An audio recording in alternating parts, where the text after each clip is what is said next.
Assalamualaikum, selamat pagi semua.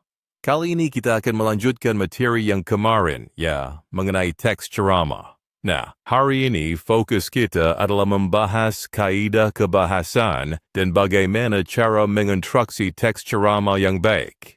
Waalaikumsalam. Wah, topik ini penting banget ya. Kita sering banget dengar ceramah di berbagai kesempatan, tapi nggak banyak yang tahu bagaimana cara menulis teks ceramah yang efektif. Mulai dari kaidah kebahasaan sampai struktur teksnya. Betul banget.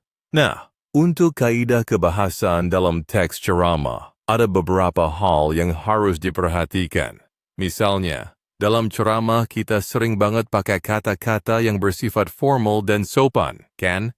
Iya, terutama dalam menyapa audiens, seperti hadirin yang saya hormati, saudara-saudara sekalian, atau bahkan para hadirin yang berbahagia. Itu menunjukkan rasa hormat ya. Tepat. Dan biasanya dalam teks ceramah, kita juga sering menggunakan kata-kata teknis yang sesuai dengan tema pembahasan. Misalnya, kalau kita bahas tentang bahasa, pasti akan muncul kata-kata seperti morphology, semantic, atau pragmatic, kan? Iya, benar. Itu yang disebut dengan istilah teknis. Tapi istilah teknis ini harus digunakan dengan hati-hati agar audiens yang mungkin nggak familiar dengan istilah tersebut tetap bisa paham. Jadi, penting banget buat menyesuaikan tingkat pemahaman audiens ya.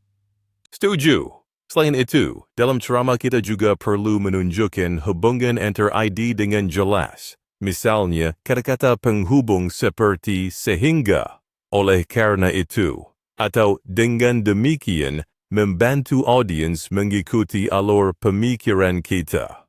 Oh, dan jangan lupa juga kata-kata yang menunjukkan hubungan waktu ya, seperti sebelumnya, kemudian, atau akhirnya. Itu penting banget buat menyusun urutan pemikiran dengan logis. Betul. Terus, kalau udah ngomongin kaidah kebahasan, nggak bisa lepas dari penggunaan kata kerja mental atau kata kerja yang menunjukkan perasaan, kan? Iya, contohnya kayak saya khawatir, saya yakin, atau saya percaya. Ini menunjukkan bagaimana perasaan kita tentang suatu topik, dan itu bisa membuat ceramah terasa lebih personal dan berkesan.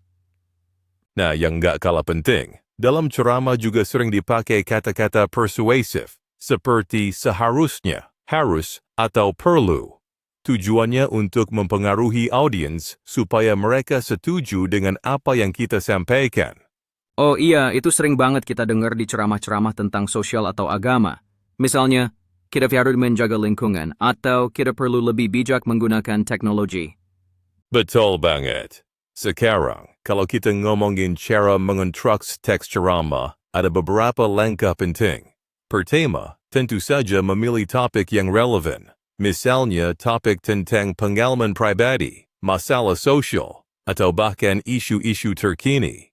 Iya, dan jangan lupa juga menetapkan tujuan ceramahnya ya. Tujuan ini bisa jadi informatif, persuasif, atau rekreatif. Misalnya, ceramah tentang menjaga kesehatan, tujuannya bisa aja untuk memberi informasi atau mungkin untuk memotivasi audiens agar lebih peduli terhadap kesehatannya. Betul. Dan tujuan ceramah harus jelas loh. Ini penting supaya audiens gak bingung dengan apa yang kita sampaikan. Misalnya, kalau tujuannya informatif, kita harus fokus memberikan pengetahuan, bukan malah mengajak audiens beraksi. Nah, setelah itu kita harus susun outline ceramah. Outline ini berfungsi sebagai kerangka yang akan membantu kita menyusun teks ceramah secara sistematis dan terstruktur, kan? Dan yang paling penting, setiap bagian dari ceramah, baik itu pendahuluan, isi, atau penutupan, harus memiliki ID yang jelas dan saling terhubung. Setelah itu, kita bisa mulai mengembangkan kerangka tersebut menjadi teks ceramah yang lengkap. Tapi selama proses ini, kita juga harus terus memeriksa kesesuaian materi dengan audiens, ya. Betul sekali. Memahami audiens itu kunci.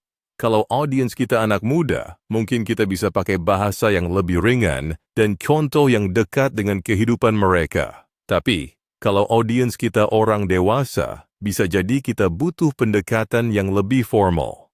Jadi benar-benar harus disesuaikan, ya, terutama dalam memilih kata dan gaya bahasa. Kadang-kadang humor juga bisa masuk untuk membuat ceramah lebih menarik. Yeah, benar banget.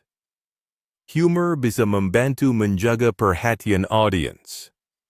Tapi tentu harus ditempatkan di bagian yang tepat dan jangan sampai mengurangi pesan utama dari ceramah kita. Wah, jadi banyak banget hal yang perlu dipertimbangkan dalam menulis teks ceramah ya, dari kaidah kebahasaan sampai ke cara menyusun materi.